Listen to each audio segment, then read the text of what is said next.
గారు.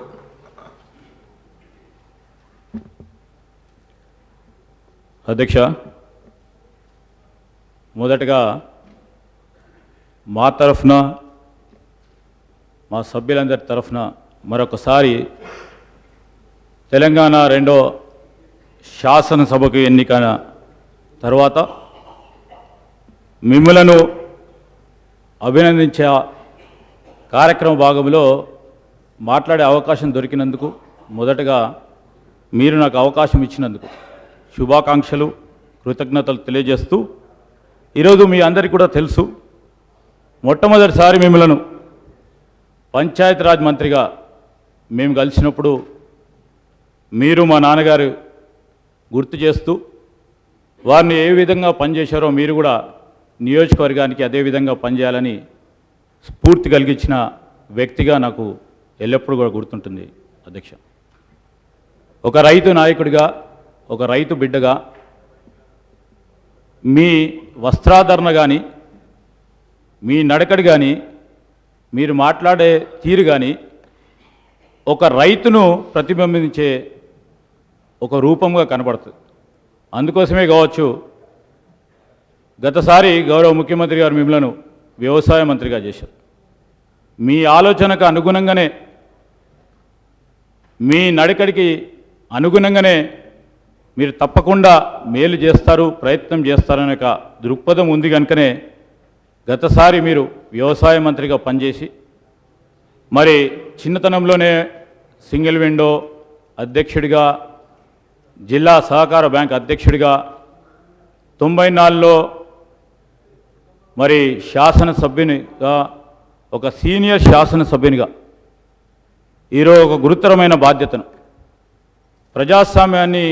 పరిరక్షించే ఒక వ్యవస్థకి సంబంధించిన ఒక ప్రధాన వ్యక్తిగా మీరు ఆ స్థానంలో కూర్చున్నారు. రాజ్యాంగంలో స్పీకర్ అంటే దాంట్లో అర్థం అనమలి ఉంది అధ్యక్ష. మీరు కూర్చున్న స్థానానికి ఎప్పుడు మీరు మాట్లాడే అవకాశం దొరకదు. అధికార పక్షం, ప్రతిపక్షం, ఇతర పక్షాలకు సంబంధించిన గొంతుకు అవకాశం ఇచ్చే ఒక ప్రధానమైన బాధ్యత మీది. అందుకోసమే వీరందరి గొంతులను కలిసి మీ గొంతులో కలిపే ప్రయత్న భాగంలోనే ఆ రోజు రాజ్యాంగ నిపుణులు స్పీకర్గా పెట్టడం జరిగిందని మేము భావిస్తూ, ప్రత్యేకించి ఈరోజు ఇంతకుముందే గౌరవ ముఖ్యమంత్రి గారు చెప్పారు, ఒక కుటుంబ పెద్దగా మీరు ఏ విధంగానైతే మీ కుటుంబాన్ని నడిపారు, పెద్ద చిన్న తేడా లేకుండా, అధికార పక్షం ప్రతిపక్షం అనే తేడా లేకుండా మరి అర్థవంతమైన చర్చలకు మీరు అవకాశం ఇస్తూ, మీరు కూడా ఇటు అధికార పక్షాన్ని ప్రతిపక్షాన్ని రెండు కళ్ళలుగా చూస్తూ, మరి ప్రధానంగా ప్రతిపక్షాలకు సంబంధించి మొత్తం యావత్ వ్యవస్థలో గతసారి కూడా మేము సభలో లేకున్నా సభ ఆ వైపులో ఉండి చూడటం జరిగింది. ఒక ప్రయత్న భాగంలో ఎక్కడైనా తప్పు తడకాలుంటే మీరు సవరణ చేసుకొని తప్పకుండా ఈరోజు ప్రతిపక్షానికి గొంతు ఉన్నది, ఆ గొంతును వినిపించే ప్రయత్న భాగంలో ప్రతిపక్షం ఏ ప్రయత్నం చేసినా అర్థవంతమైన చర్చలకు మీకు అవకాశం ఇస్తారని మేము ఆశిస్తూ ఉన్నాం. అదేవిధంగా అధికార పక్షం కూడా మరి దీన్ని చాలా సానుకూలంగా స్పందించాల్సిన అవకాశం, దాన్ని స్పోర్టివ్గా తీసుకొని, దాన్ని పాజిటివ్గా తీసుకొని, ఏ విధంగానైతే మీరు మంత్రిత్వ శాఖలో మేము అడిగిన ప్రశ్నలకు ఆనాడు కానీ, లేకుంటే మీరు ఇటు కూర్చున్నప్పుడు మీరు అడుగుతున్న ప్రశ్నలకి చాలా అర్థవంతమైన ఆలోచనలు ఉండి మేము గ్రహించిన తీరును కానీ మీరు తప్పకుండా ఇవన్నిటిని దృష్టిలో పెట్టుకొని మీ అనుభవాన్ని తప్పకుండా ఈరోజు ప్రతిపక్షానికే ఎక్కువ సమయం ఇచ్చే విధంగా, దానివల్ల ప్రభుత్వం ఆలోచన తీరును కూడా ఎక్కడైనా తప్పు తడకలు, ప్రభుత్వం అంటే కేవలం మంత్రులే కాదు, ప్రభుత్వానికి సంబంధించిన పూర్తి స్థాయిలో ఉన్న పరిపాలన యంత్రాంగం సరియైన రీతిలో కింది వరకు కూడా ఎక్కడైనా పొరపాట్లు జరిగితే ప్రతిపక్షం దాన్ని గుర్తించి చెప్పే రీతిలో ఇదొక వేదికగా ఉపయోగపడుతుంది కనుక దీన్ని పాజిటివ్గా తీసుకొని అధికార పక్ష సభ్యులు కూడా దాన్ని సవరణ చేసుకొని ముందుకు తెల్లే ప్రయత్న భాగంలో మీరు ఏ విధంగానైతే పంచాయతీరాజ్ మంత్రిగా, వ్యవసాయ మంత్రిగా ప్రతి విషయాన్ని కూడా సూక్ష్మంగా ఆలోచన చేసి సూక్ష్మ స్థాయిలో పోయి కింద స్థాయిలో మీరు వ్యవసాయ అధికారి పనిచేస్తూ ఉన్నాడా, ఎక్స్టెన్షన్ ఆఫీసర్ పనిచేస్తూ ఉన్నాడా లేదా, లేకుంటే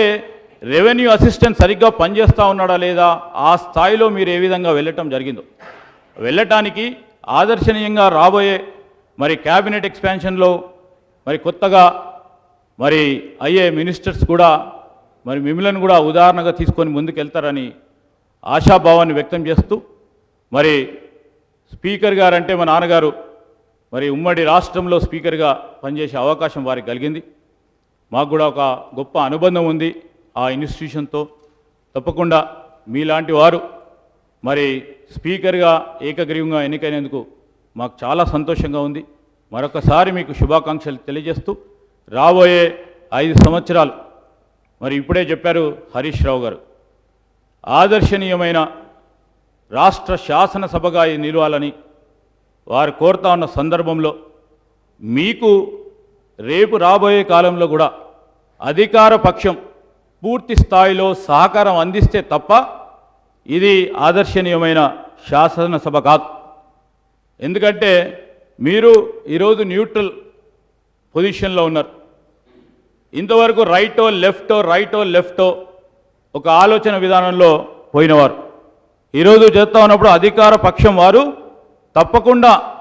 స్పీకర్ గారికి పూర్తి స్థాయిలో సహకరిస్తే తప్పకుండా